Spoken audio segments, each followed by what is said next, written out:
I feel excited about all of this, like to break the hierarchy thing and like what you're talking about. And I look forward to hearing about how that specifically works it's the Sudbury model, is it? Or was Yeah, it a school? it's based on the Sudbury Valley School, which is just outside Boston. Okay. And that school's been open since 1968. And it was actually a group of teachers from public school who were looking at getting ready to send their kids to school. And they said, wait a minute, we don't want to send our kids into this system that we're part of. Mm-hmm. And so they said, what kind of school do we want for our kids? And they decided to kind of go from the end point and work their way back. So they said, when our kids are 18 and done school, who do we want them to be? What kind of people do we want them to be? And of course, they want to be happy and self-motivated and driven, and they wanted them to be good democratic citizens. And so they said, okay, so all these things that we've determined we want our kids to be, how do we get them there? Mm-hmm. And they basically said, well, they're going to be all these things. They have to live all these things as they're growing up. And so they decided, okay, well, then we need a school that's democratic so they can experience the democratic process and be part of it. And we need X, Y, and Z so that these kids can grow up to be these kinds of people. Mm-hmm. And that's how the Sudbury Valley School came to be. Sudbury Valley School. Yeah. 1968. 1968, okay. Yeah. So it's a long-running experiment. Yeah. And they have, from the beginning, they have studied themselves and got other people to come and study them to kind of check that they're doing what they set out to do. Mm-hmm. So it has been very like empirically kind of, well, it's like, it's an experiment, and they've been getting feedback and using the feedback to change things. But from what I heard, they started out pretty strong. Yeah. I mean, they've published several books. Like, they've had several books published about their school, and they've published books themselves. And but I think probably the greatest proof of how successful their school is the number of their graduates who just waltz right into post-secondary institutions. And, without any kind of a transcript, without any kind of high school marks, they just basically, they might set up an interview, for example, with a college and say, you want me at your school because, and then they go on and tell them all the reasons why. And the people at the admissions, like the registrars and stuff, are so impressed with these people. Like, yeah, we definitely do want you. Awesome. Yeah. Yeah, that's the real results right there. Yeah, definitely. Cool. And that so many other people around the States, around the world, have got, heard about this model and then have kind of duplicated it or replicated it in some way. And that there's this conference that I know you've been to a few times that they have, where they're kind of like sharing what they've learned and saying, go ahead, we're not going to keep this to ourselves and turn it into a franchise. We're actually going to like encourage and empower other people in other places to set something up that's similar. Yeah. And then that's what you did. Mm-hmm. That's what I did. Yeah. So you ran a school. I did. For... Yeah. Well, at first I was a teacher in the public school system for 10 years. And toward the end of my 10 years, something went sideways for me. And I just thought, this isn't working. Like, I had a class of, I had a homeroom with 35 grade 9 kids. And I was constantly telling them, don't talk. And I'm thinking, they're 14 years old. They're built to talk. That's what teenagers do. How does it make sense that I'm sitting here constantly telling them don't talk? Yeah. And I had kids who were stressed to the max and crying because they didn't understand math. And, these super, super achievers who had ulcers in, grade 9. And I'm thinking, there's something so wrong with this. And, some really beautiful kids who just did not fit in the box that school was. And they had every label under the sun, and, doctors wanted to drug them and stuff. And I'm just thinking, there's something so broken about this. And so actually in my second year of teaching, I'd read a book about the Sudbury Valley School. And at the time I wasn't disillusioned yet, so I put it on my shelf and just left it there. But in my 10th year, I just suddenly thought about that book, and I went, wait a minute. And I pulled it back off my shelf and started looking into it, wanted to see if they were still around. And of course they were still around. And so I started, I ordered their school starting kit, which was this massive box that came with all these books and videos. And I started pouring through the material, and I thought, yeah, this makes sense to me. This is what I want to do. So I quit teaching. I handed in my resignation letter. I didn't have anything to fall back on. I had a mortgage to pay. I didn't have any savings. It's like, yeah, but I'm starting one of these schools. Oh, awesome. So Yes. Yeah, so, That's so awesome. yeah, so then I just started talking to anybody who would listen to me about this school. I'm like, you gotta, this is what I'm doing. And I just blah, blah, blah, blah, blah. I'm telling everybody, even in Safeway store lineups. I was like, yeah, there's this different kind of schooling. And soon enough, I ended up with another teacher who had also quit the system. And he's like, I'm going to do this with you. And so we spent a year kind of putting the paperwork together and trying to figure out how we were going to work it. And we ended up finding a building. It was a wing of an old elementary school building in Edmonton. And we rented that. We didn't have a single student signed up yet when we signed the $5,000 a month lease. And it was like, we're doing it. So, but we just kept talking to people. And then I think it was at the beginning of August, I sent out a press release to all the major media. And I ended up getting a front page Edmonton Journal article about our school and all kinds of interviews on like Global and different like TV news stations and other newspapers and stuff. And when we opened our doors on like the first school day of September, we had 20 kids, which was really unheard of in the Sudbury community. Like most Sudbury schools kind of start as just these little homeschooling pods that meet in somebody's house and kind of slowly they grow. But we actually had a building. We had a fully supplied building because as I'd been talking to everybody about what I was doing, people were donating things left, right, and center. So we had art supplies and we had computers and we had books and we had sewing things and we had everything. It was amazing. And so we started with this kind of fully equipped school with 20 kids, and it was amazing. It was so wonderful. And it lasted 6 years, but there's a lot more to the story. Yeah, yes, we were open for 6.5 years. After our second year, we always wanted to be out in the country because the original Sudbury Valley School is in this old, I think, mansion in. We'll have to put in the country. link to the. Yeah, to their Sudbury website Valley School with the video, and especially this one video that's on their website. Good one. Yeah. So we wanted to be out in the country, and so my business partner, his wife was really good at stock market things and stuff, and so she ended up actually finding us this amazing 152 acre property with like a 9,000 square foot house, and so she ended up managing to buy that for the school. And so we moved out there and they still had bison on the property. So it was fantastic. Like it was such a great place to have a school. And so we ended up kind of at the height of my school, which at the time was called Indigo Sudbury Campus. We had, I think, 47 students and 3 staff members. And our students ranged in ages from 4 through to 19. We had all the different ages mixed together, and it was absolutely the most magical, rewarding thing I've done in my life, those 6.5 years. That's, So people pretty are inspiring. going to want to know what makes a Sudbury style school, like how is it different? What's so great about it? What's so great about it? Everything is so great about it. Okay, so to just kind of boil it down to the 2 basic concepts of a Sudbury school is it's a democratic school and it's basically an unschooling school. So kids come to the school every day and they just spend their whole entire day doing what they love, doing what interests them, doing what makes them happy, exploring things. Just there's no set curriculum, there's no set testing. Everything happens only if the kids ask for it.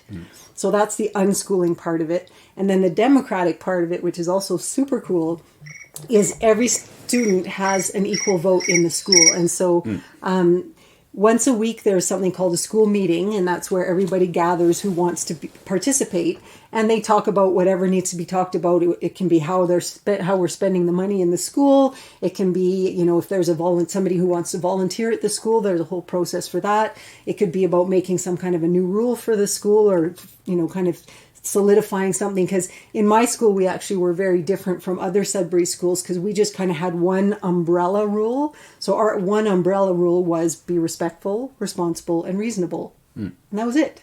We didn't have this big long, like other Sudbury schools have these big law books that they call them, and they really spell out all the different rules of the school. And I guess we kind of ended up having something like that. We called it our campus agreements. And it was just kind of things that we'd agreed on along the way to help the school run a little more smoothly, and so that everybody knew, like, yeah, we've agreed on this. Like, for example, with potlucks, we had a monthly potluck, and we all agreed that it had to remain just with direct family. Like, some people wanted to bring their friends from school and their cousins and their this and their that. And because of our limited space, we said, yeah, let's just limit it to just your direct family. So that was one of our campus agreements. It went in our documents. And that, I guess. And yeah, it was voted on. Yep. Yeah. A really beautiful part about the school was, and something that usually people are pretty surprised about, is as part of the democracy, we had an election every spring, and the staff members' names went on the ballots, and the kids voted whether or not the staff members came back. So I had no job security. There was nothing that said, just because you're here this year means you're going to be here next year. It was completely up to the kids. They voted, and even like little 4 and 5 and 6-year-olds who couldn't write yet, like the older students would kind of go behind the ballot box with them and tell them what was on the little paper and help them to check the boxes and stuff. And it was a really amazing process because the kids were actually very discerning about it. I remember that there was a certain period where one of the staff members, the kids were kind of having some issues with him, but when it came time to vote in the spring about it, they still voted for him to come back because they knew what an asset he was to the school. So even if maybe 1 or 2 kids had a personality conflict with him, they still saw that he was a really great asset to the school, and it just wouldn't be the same without him. So they said, yeah, he can still come back, even though me personally, whatever their feelings were. Another part of that democratic process was, we didn't want a school where the adults were the authorities and kind of the problem solvers when there were issues. We wanted that to be a full community thing. So as per every Sudbury Valley or every Sudbury model school, we had a judicial committee. And so with our one rule, be respectful, responsible, reasonable, if somebody broke that rule, then somebody else could write a report about it, and it went to the judicial committee. And every day the judicial committee would meet, and it was a rotation of students and staff. I think we changed it every 2 weeks or something. And so they would all gather in a little room, and they would pull out the reports, and then they would bring in everybody who'd been written up on a report. And then we'd say, okay, so you wrote up this report and you were written up, so give us both your sides of the story. And so then they'd give all the information about it. And then it was up to the judicial committee to decide, okay, well, yeah, you're guilty of being irresponsible, but the person who wrote it up might have done something wrong too. And they say, okay, wait a minute, but you're actually part of this too. So we're going to say that you're also responsible in this situation. So, and then we would give the students the first right to come up with a solution. So what's your consequence going to be?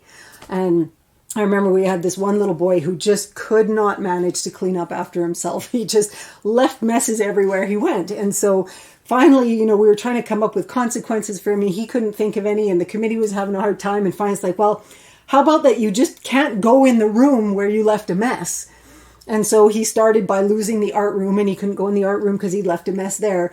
But it got so bad that eventually the only place he could be was in the hallway. So he came to school and he just had to hang out in the hallway all day because he'd lost the rooms. And so obviously we'd figured out ways that he could earn the rooms back. And so, pretty quickly he was back in all the rooms again. But we were really trying to have consequences that made sense and that weren't just punitive and so again, with the whole democracy, all the kids were involved in this process. And so it wasn't just a kid being upset and running to an adult and going, so-and-so did this, and then the adult going, you can't do that. It was like, okay, well, we got to write this up to the judicial committee. The judicial committee will take care of it. And so that's how things got done. We also had a mediation process in case the kids didn't want to go to, if somebody didn't want to write somebody else up, they wanted to solve it in the moment, then they could just initiate a mediation process where a staff member and then the 2 kids would just go sit in a room somewhere and see if they could talk it out and work it out.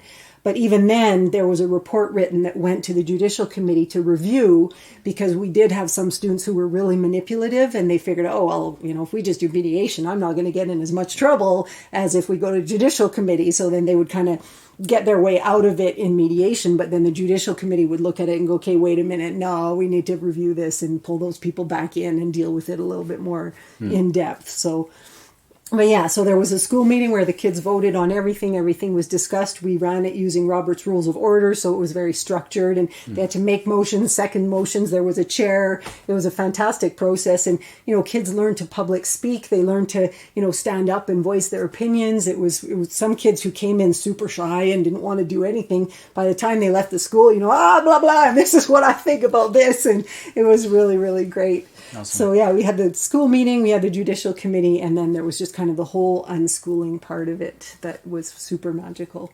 And I want you to tell about how kids leave such a school.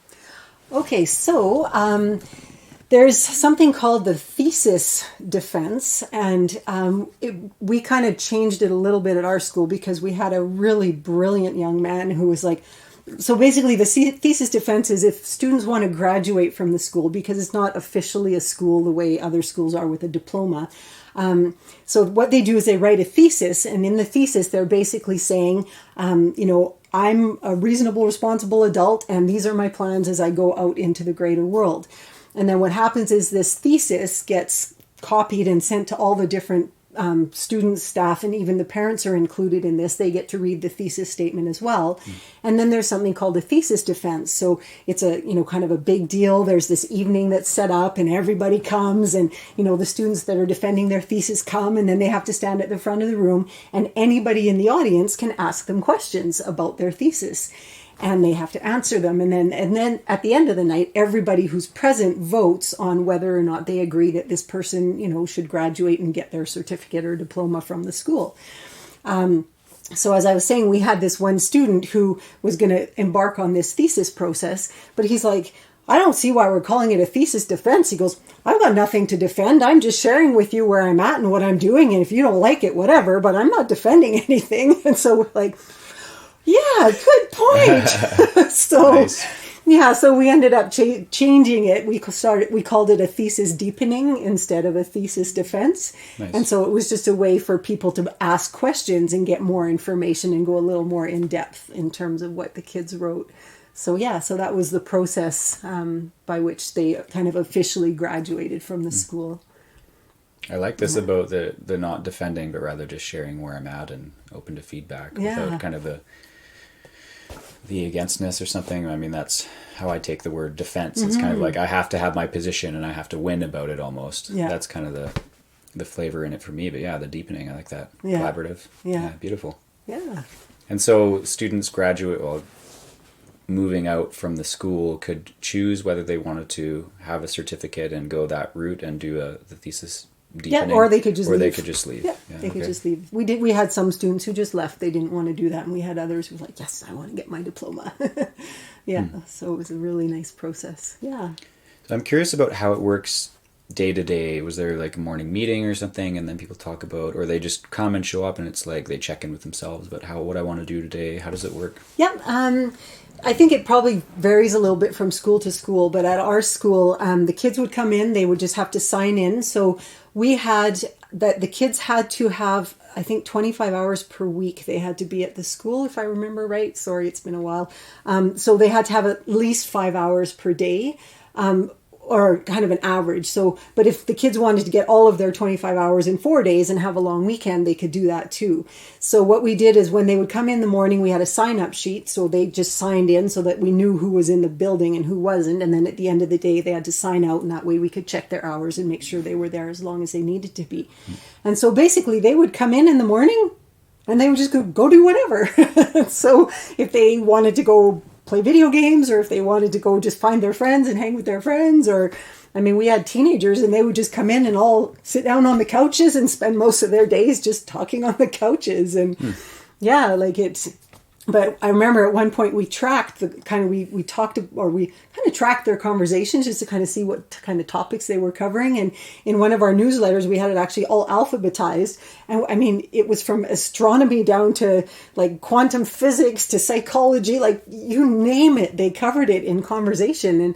And I mean, we always valued conversation in our school as a massive learning tool because these kids would sit down and just talk about this, that, and the other. And sometimes they go really deep and sometimes sometimes it was like a 2-minute conversation and they'd be going off to other things. But they really talked about so many things. And I think that in our society today with kids, we just forget how valuable conversation is and how much kids can learn just from talking to each other about things. And, suddenly, oh, like that sounds really interesting. I want to explore that more.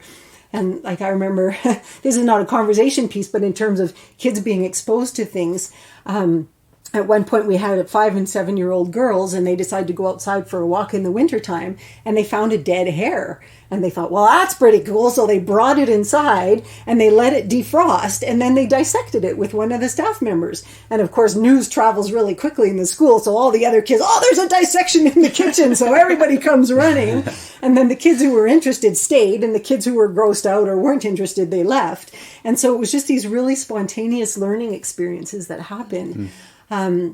We didn't have any set curriculum. There was no requirement ever for testing. It was really about what do the kids want to do. And so during our time, we had drama classes. We had some people come in to teach fencing. We had a lady come in to teach Japanese. And it was all because the kids asked for it. So I remember the original Sudbury Valley School, they thought, well, we're going to offer classes. So they had this big bulletin board and then they just posted like, we're going to offer this class and we're going to offer this class. And they were very disappointed because nobody showed up.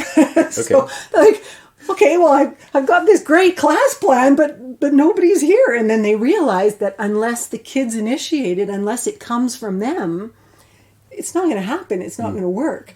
And so even at the original Sudbury Valley School, they ditched all the classes and they just said, we're here if you want us as a staff members. We're here. This is what I teach. This is what she teaches. If you want to learn any of that stuff, you know where to find us. And so it was more in that way that the kids ended up organizing classes. And that was the same thing with us. They would come to campus, or usually what we asked them to do is like when the kids wanted Japanese classes, I said, okay, go around, talk to everybody, make a list of all the people who want to take Japanese classes and then bring it to campus meeting. So then they bring it to campus meeting, say all these people want to take Japanese classes, vote on it, great, let's find a teacher. And then usually it was up to me. I would go find somebody who could, through our network of people and stuff, I would just, anybody know anybody who teaches Japanese? And then usually we found somebody and we would bring them in. And we always told them off the bat, like, this is going to last as long as the kids are interested. And as soon as they're not interested anymore, sorry, you're out the door. So, and that's just kind of how it went. So I remember our fencing class went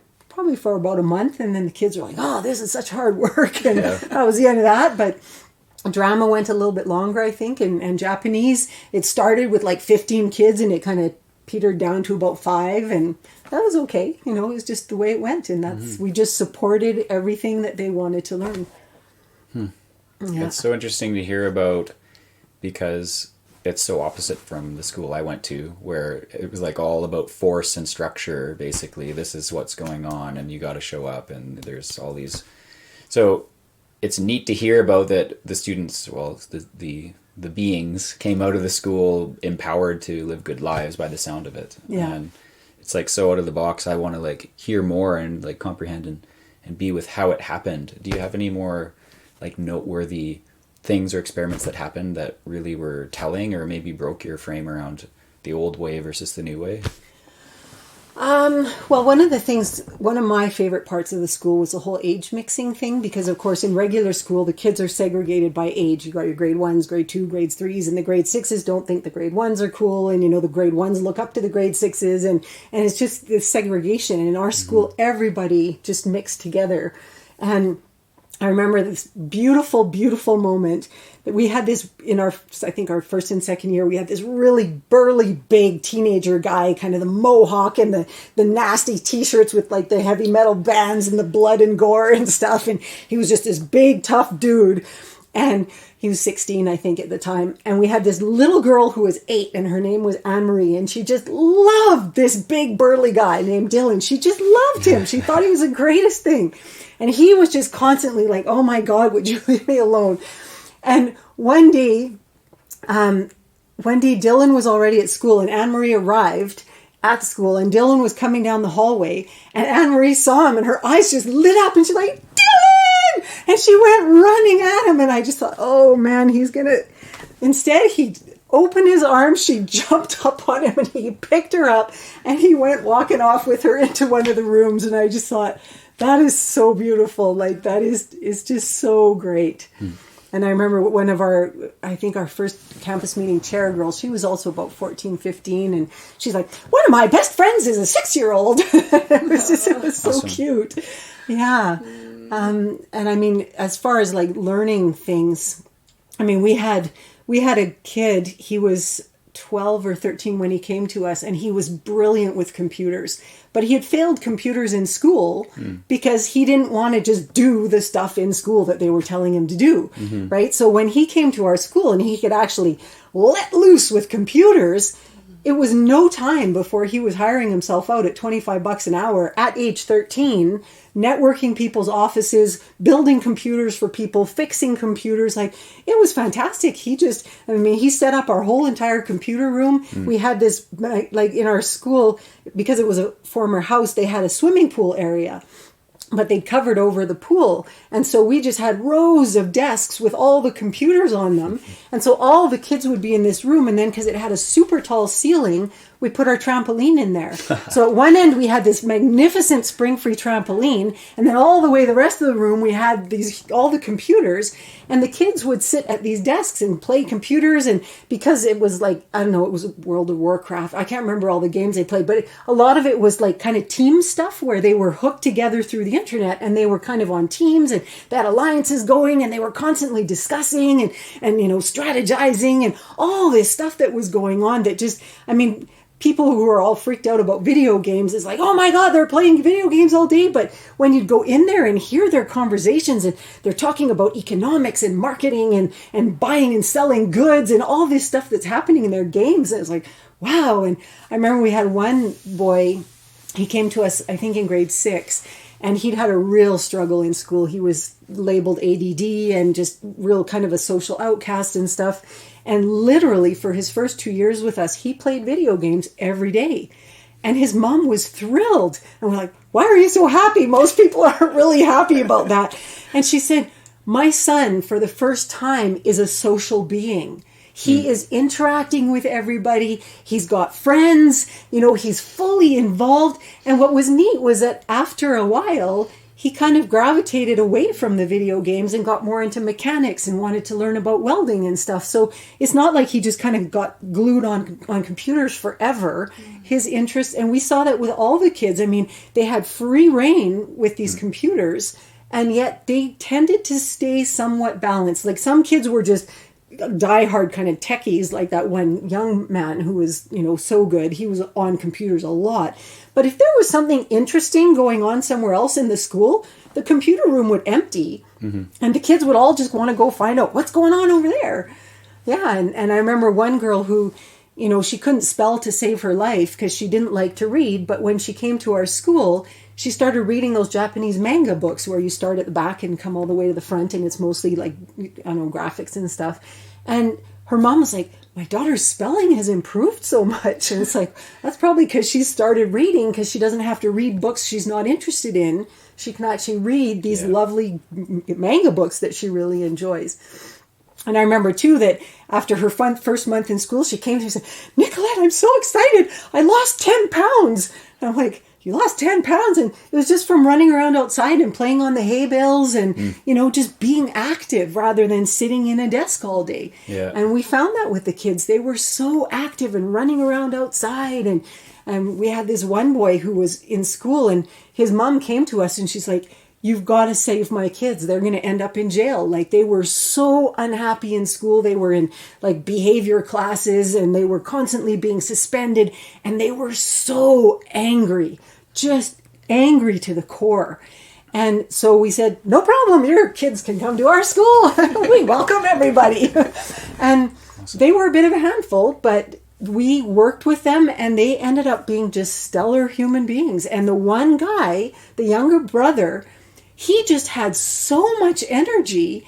He was constantly rollerblading, biking. He would like run in the living room and then kind of flip off the wall. Like he was just, we had a little rebounder trampoline, like the little mini trampoline. And in our living room. I think we had one or two of them. And I mean, he would like set up these piles of cushions, and then he would like jump on the rebounder and see if he could get over all the cushions. And then, so he would set this up, and before long there would be like a lineup of kids who all wanted to try this. And that was just how things evolved in the school, like activities. It was just one kid would have this idea and start setting, like they had after Halloween, they had this Halloween candy market, and all the kids, they set up all their goods from Halloween all the way around the living room. And then they were like trading. It's like, well, I don't like these. How many of those will you give me for these? And then I remember one kid's like, oh, I got to go to the bathroom. I'll pay you 2 Smarties to watch my candy. Like it was brilliant. Like it was so much fun.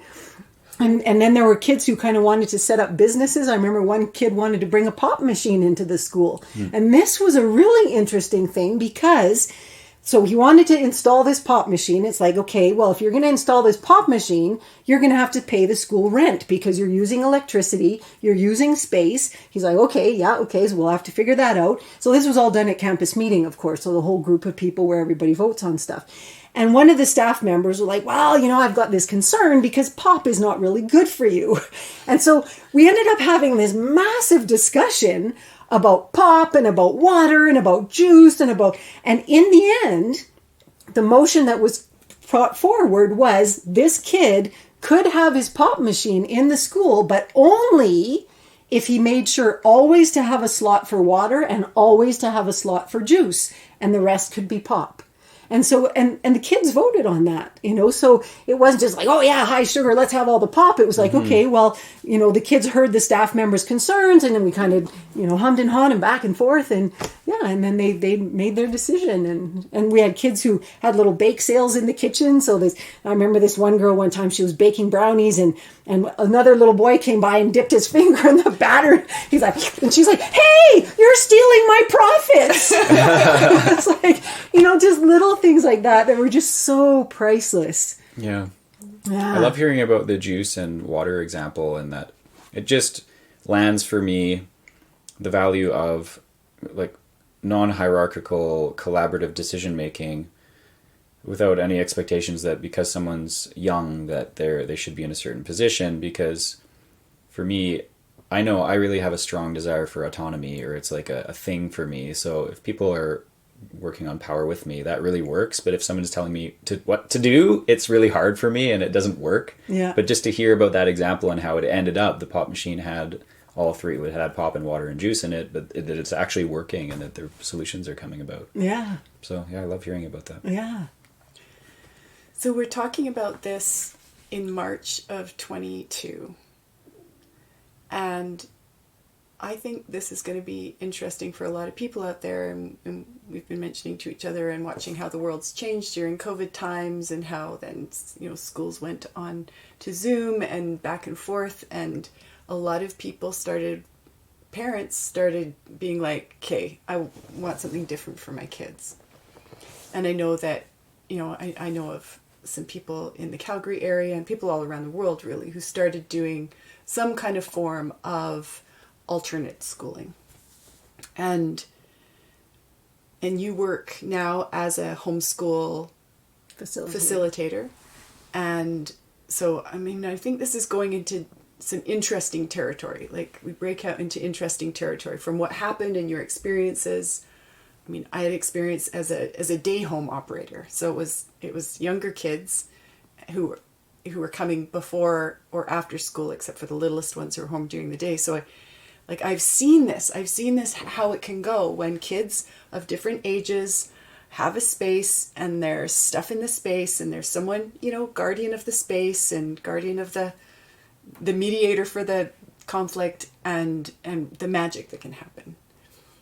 And I so want this for kids. I so want it. And I think that there are a lot of parents who now, because of everything from masking to vaccine mandates to just thinking differently about life now, are also wanting something different. Some of them have started. Some of them are maybe just now getting going because other things are coming down the pipeline. What would you say to parents, maybe even kids, who want something radically different? The first thing that I always invite, like I've talked to a number of groups that have wanted to put something together, and the first thing that I always tell them they need to do is they absolutely need to narrow down what exactly it is they want to have for their, I guess, school or whatever they want to call it, their educational center, because you can't please everybody. And what we found with our school was a lot of parents liked the idea of it, but the reality of it was really scary for them. So they maybe enrolled their kids and then saw their kids doing nothing all day, and then they got scared. And so then they would come to us and say, well, couldn't you just like offer a math class, or couldn't you maybe like do some goal setting with the kids, and they were basically trying to get us to change what we were offering. And so my business partner and I had very early on kind of realized, just based on listening to other Sudbury schools and stuff, we kind of realized we need to nail this down so that it can't be changed. So what we did was we created what we called our charter. And in our charter, we outlined our philosophy of education. So this is what we believe about education. And then we outlined the operation of the school, which was, the democracy, the judicial committee, all that stuff. So we had that outlined, and any family who came to our school had to sign the charter and say, I've read this. I understand, because we had a big interview when we had an admissions interview. So people didn't just kind of come and sign up and here's your kids. They had to sit down with me, go through exactly how the school operates. So I was sure that they understood. And then they had to sign the charter and say, yes, I'm signing up for this. This is what I want for my kids. And that protected us from them later coming back and saying, oh, couldn't you offer curriculum? Couldn't you do this? Couldn't you do some testing? It's like, no, you signed our charter. You knew what we were offering. We're not changing this. This is non-negotiable. Mm-hmm. And when it came to that, I was the rock of the school, and I would not bend on the philosophy. It's like, no, don't come and ask me to start doing classes that kids haven't asked for and stuff. No. And so it was almost like the buck stops with Nicolette, because it's like, I was so sold on the philosophy. It's like, no, we're not doing that. So any group of parents or a group of parents and kids that are wanting to set something up, I think it's really, really important that they decide what exactly are they going to be offering. And then, of course, there's room for change, there's room for negotiation. But what we ended up figuring out in our school, and again, it was that same young man who did I'm not defending anything in my thesis. He actually boycotted our campus meetings at one point, because we had the charter that my colleague and I had put together, and it came up somehow in a campus meeting one time that the charter could only be changed, basically the charter couldn't be changed unless Rick or myself, or unless we agreed to change it or something. And he's like, wait a minute, this is a democracy. How can you and Rick be the ones to change the chart? No. And he's like, if that's how it's going to be, I'm not coming to this meeting anymore, because the school's a farce. It's not a democracy. I'm out. And so he refused to come back to campus meeting. And so, of course, we had to have a big discussion about this. It's like, oh, this is true. Like, yes, because it was just Rick and myself when we were starting the school. There was nobody else. We're the ones who wrote the charter, and we absolutely wanted it protected, because we didn't want any parent or anybody to be able to come in and say, well, we're changing it now, because that actually happened at the original Sudbury Valley School, because they're run by a board. So the way they're set up in the States or whatever, they had to have a board, and the board was made up of parents and whatever. And they actually had a year that was super stressful, because a whole bunch of parents on the board wanted to fundamentally change the school and how it was run. And so it was terrible. It was this big crisis for the school, because suddenly these parents that weren't really supposed to have any power had all this power to actually change the operation and philosophy of the school. And so Rick and I learned from that and said, nope, that's not happening at our school. So we made our charter and we said, this is non-negotiable. But then something came up where it was like, well, this is, whatever happened. And so we realized, like, we need to actually, if we got this charter and we're a democracy and the kids are equal to the staff, we have to make this so that if something does need to be changed in the charter, that it can be. But again, we're not involving the parents, because they have too many fears and too many wishes and too many things that don't necessarily line up. So we said, okay, by consensus, in the community of the students and the staff. If somebody wants to change something in the charter, it's got to come up at campus meeting, and it has to be a consensus. So it's not majority vote on this one. It's got to be a consensus if the charter is going to be changed. And so after we agreed on that, our young man came back for the meetings. He was like, okay, we're a democracy. I'm okay now. So that was a fantastic experience. But yeah, like any school group, you've got to narrow down what you're offering. You've got to, like if you've got a group of parents, what is learning to you? How do children learn? Or go backwards the way the Sudbury Valley School did. Who do you want them to be when they're 18? And how do you want to help them develop that? And then nail it down, put it on paper so that you can say, this is what we're offering. Because otherwise you're just going to get this new parent comes in and says, oh, well, how about this? And this new parent comes in and says, well, I don't like that. No, you've got to have it nailed down and say, this is what we're offering. If you don't like it, go down the street, go next door, make your own thing. Right. Exactly. Because otherwise you're going to get pulled apart. And we were not willing to go in that direction. So we just said, nope, we're not giving our parents any power. Sorry, parents. But we just had enough experience that, with people who are like, well, I love this philosophy, but it scares me. Can't we just do a little of this? No. Get over your fears. That's your thing. And let your kid just be free at the school. So the clarity of your framing was there to just make everything kind of really straightforward, I guess, instead of just implode or... Yes. And by the same token, we weren't anti-parent in any way. Parents were welcome at the school, but they had to come in by the same process as any other adult. So they had to come in as a volunteer. So some people, some parents are used to going to their kids' school and volunteering and, being in the classroom all day and whatever. Again, we didn't do that at our school because when kids are in a super free environment like that and then their parent comes in, it changes how the child behaves. Yeah. And suddenly the kid's like, oh, geez, I've been playing video games for 5 hours and my mom knows that now, so I better go do something else, which is not what he wants. It's what he thinks because his mom is there, right? So we wanted to protect the kids from that. So we had a volunteer policy that anybody could apply for, and it was just they had to submit certain paperwork like the police criminal checks, all that kind of stuff. And then they had to come be at the school for a while, kind of hang out and get to know the kids a little bit. And then they had to come to the campus meeting and make a presentation saying, I understand your philosophy. This is what I understand of it. And then they had to say what they had to offer. And then if the kids liked them, they voted them in. If they didn't like them, no, we don't want you, sorry. We had that happen to one person. It wasn't a parent, but so we did have that happen. But yeah, so the parents had to go through the same processes as any other adult just because we wanted to protect the kids and their freedom. And so again, that's something that a school community would have to decide based on whatever... what is the parent involvement going to be? Some schools maybe need all the parents to help out and to make it run. And that's totally fine too. It's just a matter of figure it out. What are you going to do? What do you want? What are you going to offer? And what's the target? What do you want the result to be? If they're going to be democratic and self-governing, then this is a great environment for that. But if the target is something different, then maybe there's a different pathway to it. Yeah. But clarity. And another thing that I think that any parents and stuff wanting to do a school, they need to really understand what's required and what's not. For example, we had parents coming to us and, oh, well, how's my child going to be ready for the provincial achievement test in grade 6? It's like, your child doesn't have to write that. What? So kids don't have to write the provincial achievement test. Kids don't have to write diploma exams. Kids don't need a high school diploma to go to university.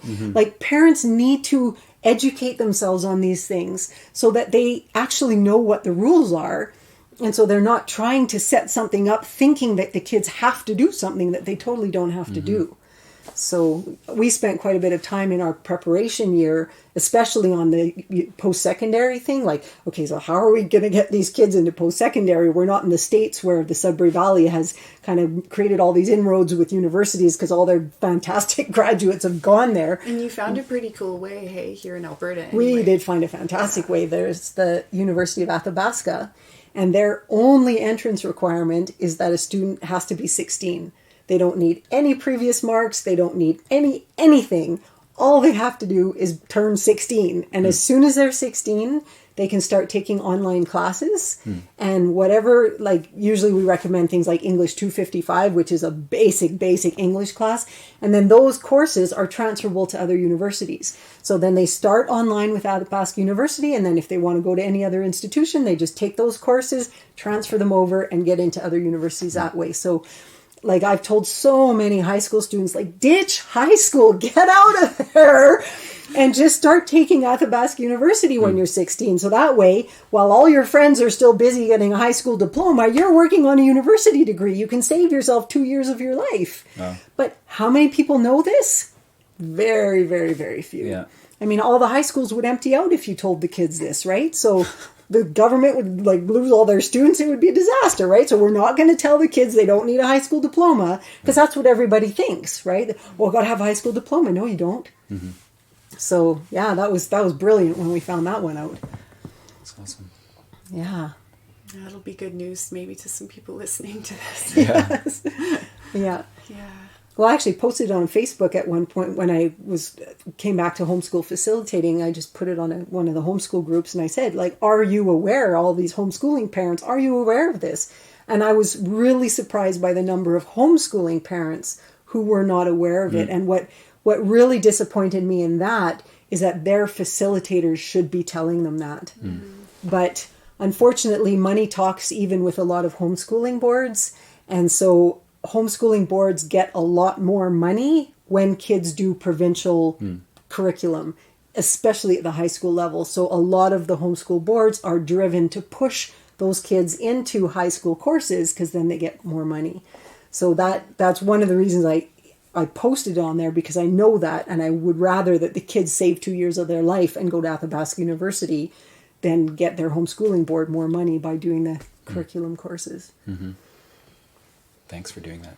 Yeah. Yeah, Nicolette, thank you for taking a stand for children to learn what they want to learn and taking a stand for their innate brilliance so that can be preserved and then keep being a resource that they have rather than having it schooled out of them. Yes. Yeah. Yeah, we saw so many kids kind of come back to life at my school. It was really beautiful. Really beautiful.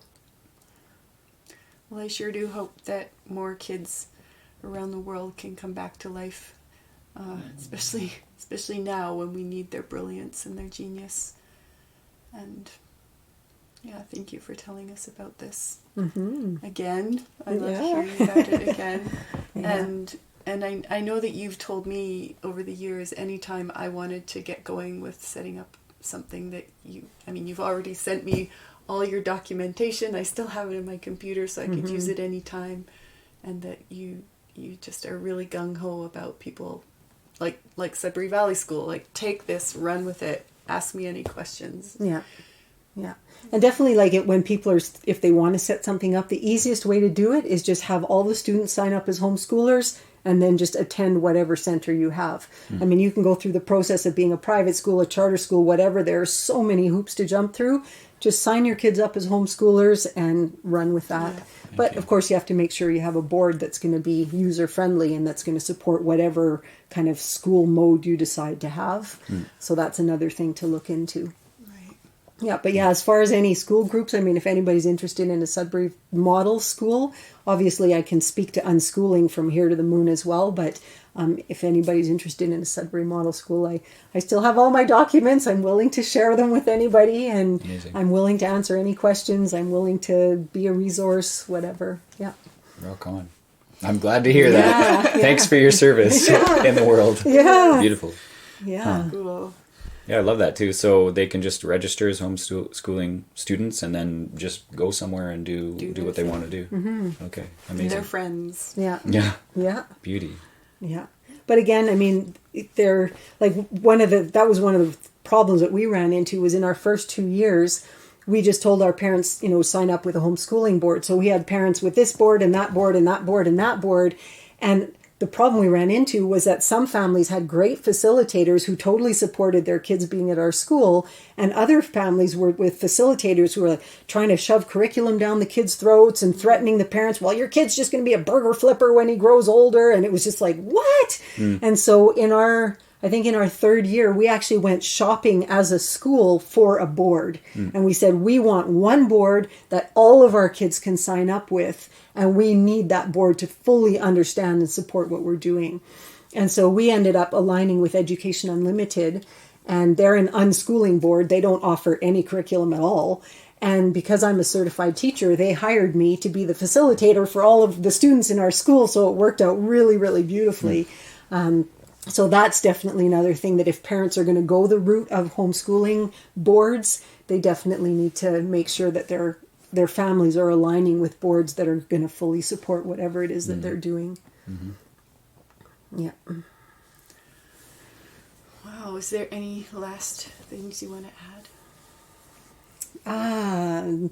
I can only say that, man, when you set kids free, freedom with responsibility, the magic that can happen is just beyond the beyond. It is so beautiful to watch kids light up, to watch them discover the things that they're passionate about, we had kids who would come to school when they're sick because they felt better coming to school and they were happier coming to school than if they'd stay home. And we had kids who didn't want summer holidays and kids who didn't want long weekends. And, when you have that happening all the time, you can't, the only thing you can do is just feel amazing. So, yeah, it's so worth it. Our school only ran for 6.5 years, but they were definitely 6.5 of the most magical years of my life. Absolutely, without question. Yeah. I don't know how far we want to go in the interview, but do you want to talk about why it ended or what changed? Yeah, pretty simple. Toward our 6th year, I guess, towards the end of our 6th year, we ended up having some financial problems, and we ended up losing that beautiful 9,000 square foot house we were in. So we had to move. And the only place we could really find that we could afford was back in the city. It was kind of this rundown, dingy place. And we just lost so many students when we moved. We tried really valiantly to keep going, but after 6 months, it was like, yeah, we just can't, we can't keep going. There's not enough kids. There's not enough money. So we had to fold. So that was very sad, but I just kept unschooling my own daughter, and she's 15 now, and she's amazing. So it worked out okay, but yeah. And I know that some of the families still kept potting up and in each other's lives. And yeah, the kids, a lot of them are still friends and still get together and connected, and it's beautiful. Yeah. So even though it died, it still kind of sent some seeds and something new. Yeah. New things came of it. Yeah. Yeah. Well, that's awesome. You're willing to talk to people too that are interested. Yeah. And it doesn't have to be a Sudbury school. If people have, just questions about, do you think this would work or do you think that would work? Just shoot them my way. I'm perfectly willing to at least offer my opinion, or based on my experience, what I would think of that, or, Beauty. Cool. Yeah. Alrighty. Okay. Thanks. Yeah.